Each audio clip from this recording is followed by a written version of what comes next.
All right, guys. So Israel has now illegally abducted hundreds of international activists as well as hijacked the ships of the global Samud flotilla that was attempting to make its way to Gaza, both to bring humanitarian supplies, establish a humanitarian corridor, and also to break the siege that Israel is imposing on the people of Gaza as they continue with their mass starvation campaign. So the latest here that I saw from Emma is that the Guardian is confirming that at least one of the ships, the Mykonos, was able to break through the naval blockade and reached Palestinian waters. This is the first time that one of these flotillas has been able to make it this far since 2009.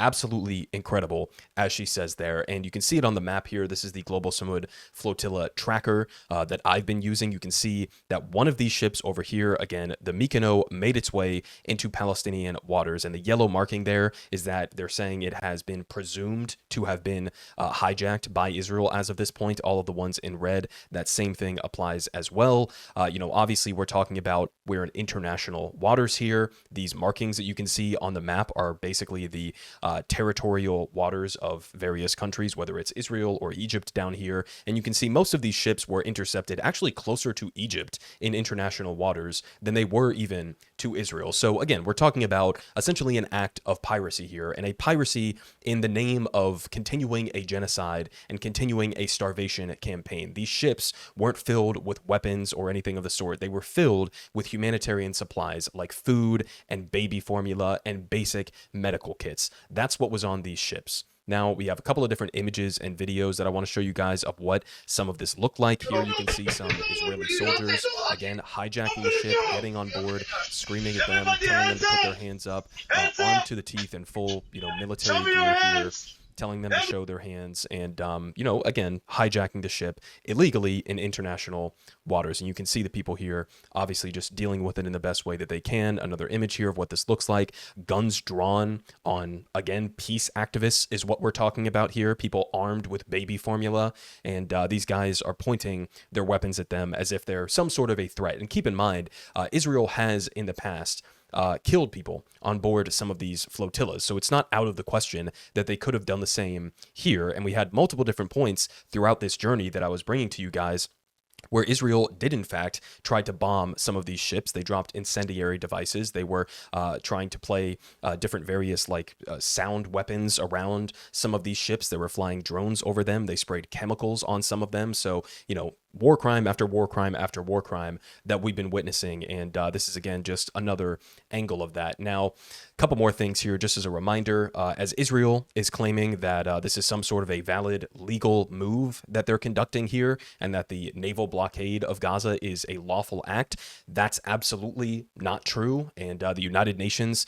Office of the High Commissioner put out this statement a long time ago. Actually, it was a couple months ago, saying any attempt to block the flotilla would constitute a grave violation of international law and humanitarian principles. And they said that they stress that the flotilla is a consequence of the failure of the international community to end Israel's unlawful blockade of Gaza and the catastrophic humanitarian crisis that has been produced. And keep in mind a couple of things on this, the International Court of Justice, one of the main reasons that they made that preliminary ruling back in December of 2023, mind you, just a couple of months into this genocide, part of the main reasons they made that judgment is because of Israel's blocking of humanitarian aid from getting in to the people of Gaza, warning that this would have catastrophic humanitarian consequences. They were right about it back in December of 2023, and part of their ruling was demanding that Israel allow for the free flow of aid into Gaza. So that's sort of the origin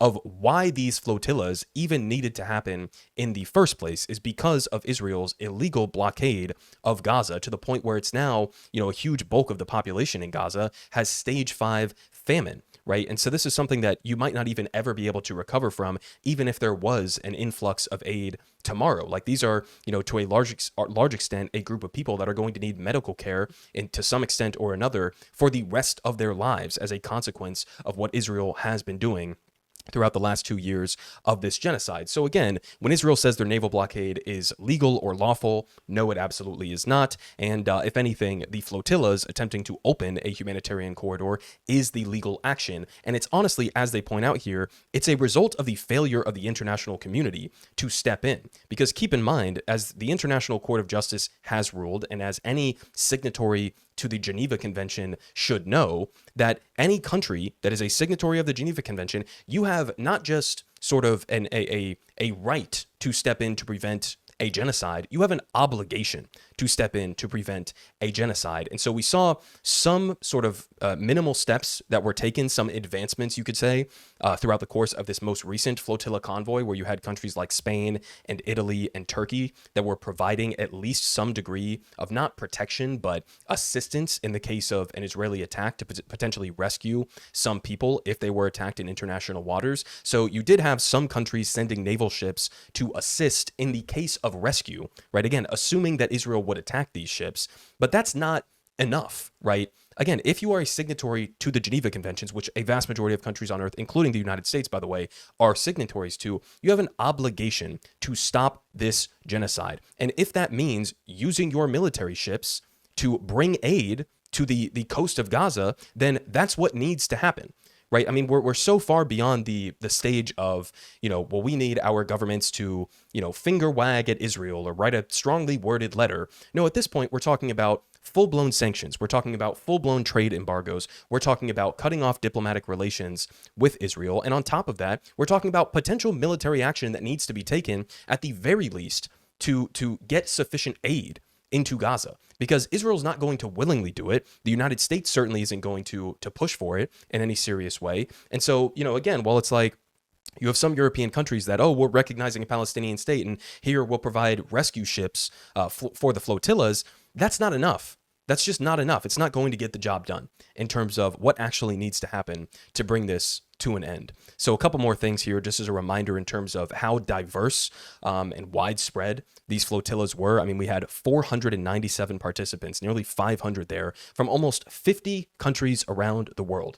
And you can see the representation of all of the various countries. I mean, we had 22 from my home country here in the United States, 16 from Ireland, 48 from Italy, 49 from Spain, 33 from France, 56 from Turkey, 26 from Greece. I mean, all over the world, people were putting their lives on the line in order to try to do what their governments should be doing, right? It shouldn't even come to the point where you're in a situation where people have to get on small vessels with small amounts of aid and try to risk their lives going to the coast of Gaza to make sure that people aren't starving to death. It should never get to this point in the first place. But again, you can see this is an international, solidarity mission that was put in place here. And you can see again from the map, they got closer than almost ever before. So I can't imagine that this is going to be the last flotilla convoy that's going to attempt to make its way to Gaza. And in fact, I do know that there are some that are in the works already right now. And I hope that it's not the last, because this is the kind of pressure that needs to be built, right? The step of having Italy and Spain and Turkey deploying naval vessels, that,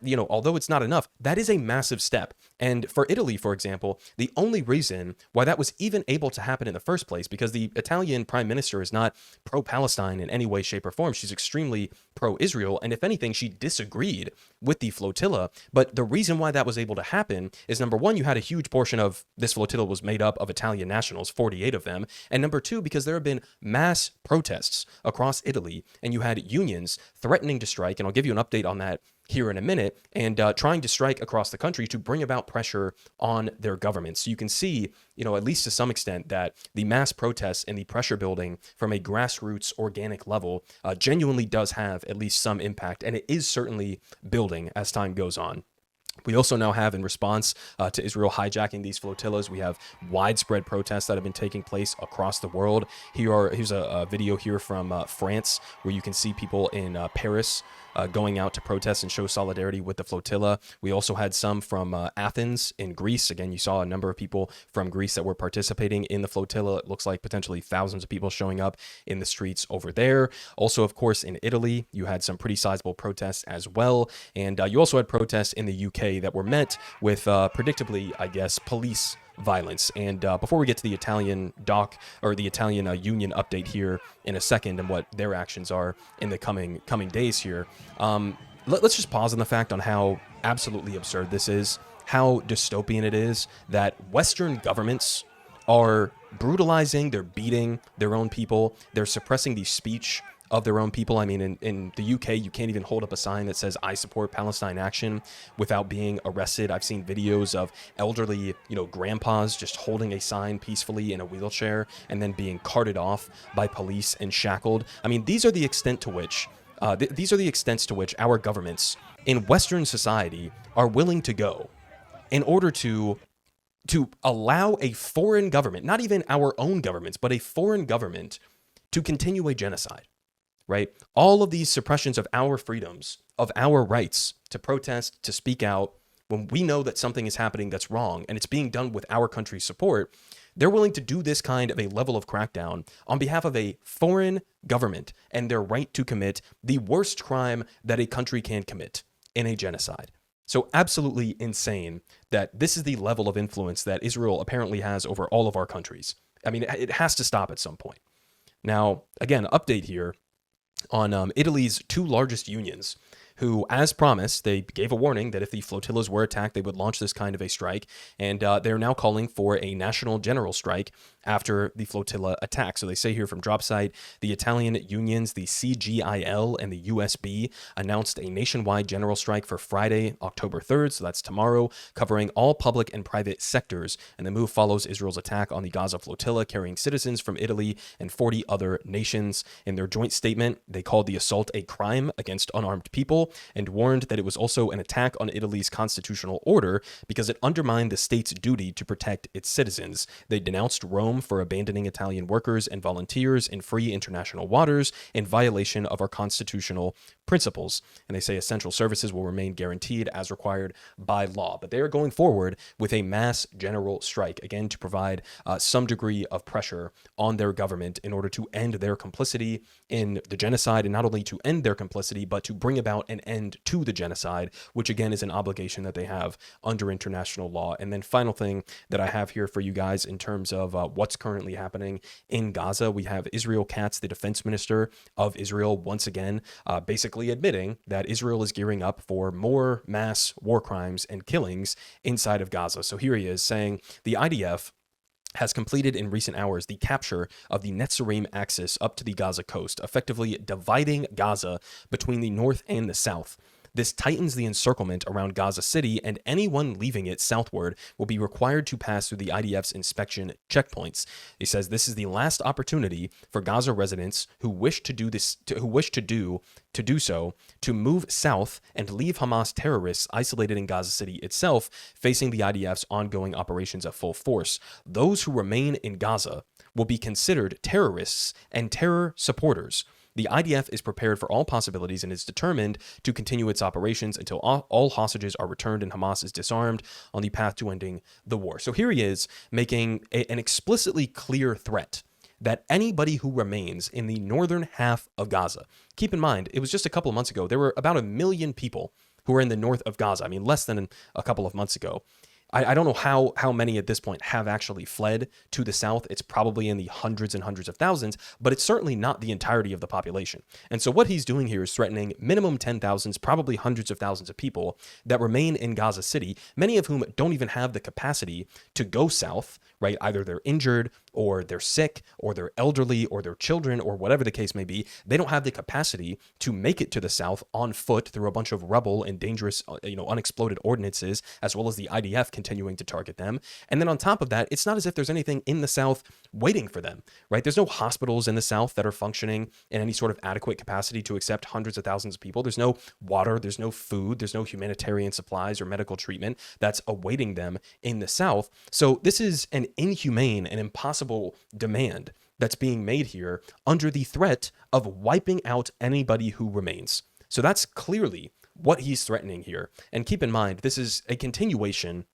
of their broader plan to try to push the entire population from the north down to the south, to then concentrate them into camps, and then eventually, in Israel's ideal world, to expel the entire population from Gaza. That's what they want to do. Now, obviously, we had this recent development that I covered a couple of days ago with this new Trump-Netanyahu final offer proposal to Hamas, which essentially demands Hamas gives up all of the hostages and gives up all of their weapons, and not only Hamas, but any Palestinian militant factions in Gaza, completely demilitarize, completely disarm, in exchange for the possibility of Israel releasing some Palestinian hostages, as well as, I guess, stepping back their occupation of Gaza, not to leave Gaza. We heard from Netanyahu himself that they never plan to leave Gaza for the foreseeable future. And so effectively the deal that's being offered to Hamas, or to the Palestinian people broadly, is complete surrender, right? Give up any sort of right to resist this genocide that we are subjecting you to, give up any sort of right to resist an illegal occupation and potential future annexation of Gaza, as well as the continued annexation of the West Bank, demilitarize, give up the fight, completely surrender to Israel, and in exchange, we will continue to occupy you for the indefinite future. Or maybe we'll have some Arab states participate in that occupation, right? And potentially in the future, you could live in some sort of like Trump, Jared Kushner, Larry Ellison-led tech dystopia that's rebuilt on top of your family's corpses. That's sort of the offer that's being made to Palestinians and to Hamas broadly right now. And so you're in a weird position because it's gotten so bad in Gaza that even though this deal that's being made to the Palestinians is so atrocious and so terrible that they may even be in a position where they have to take it, right? Because the suffering is so immense and so unbelievable that people just want to break, right? The overwhelming majority of Palestinians, I think at this point, based on what I've heard, would do anything to end the suffering that they're currently undergoing. And so it's still up in the air at this point whether or not Hamas accepts the deal. And then the question becomes, well, where does it go from there? Because Israel retains the right to continue the genocide at any point. They could demand Hamas gives back all of the hostages, which is essentially one of the only few cards that they have, I guess, if you want to call it that, in their hand. Give up the hostages, give up all of your weapons, and Israel beyond that point could just resume the genocide after that. And now you don't even have, mild resistance to anything that you want to do if you want to expel the entire population or wipe them all out or whatever the case may be. So I'll keep you guys updated on the prospects of that alleged ceasefire agreement, if you can even call it that. But things are not looking good inside of Gaza, especially in the north. So keep your eyes on what Israel and their troops are doing in the north of Gaza, especially over the next coming days. And we'll also have to keep tracking the Italian workers' strike that's going to be starting tomorrow. Hopefully that does have a large impact on the Italian economy and brings about some sort of action from the Italian government. But that's the kind of thing that we need to see more of. We need to see more people who are brave enough to try to make the journey to Gaza to break the siege. We need to see more action on the ground in terms of protests, in terms of strikes, in order to force our governments to take action, because this is never going to end organically. It has to be imposed from the outside, and our governments are never going to impose that unless we impose it on them. Politic guy has the best politic. Believe me, no one does it like him.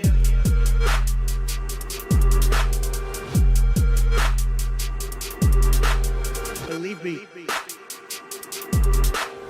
everyone is saying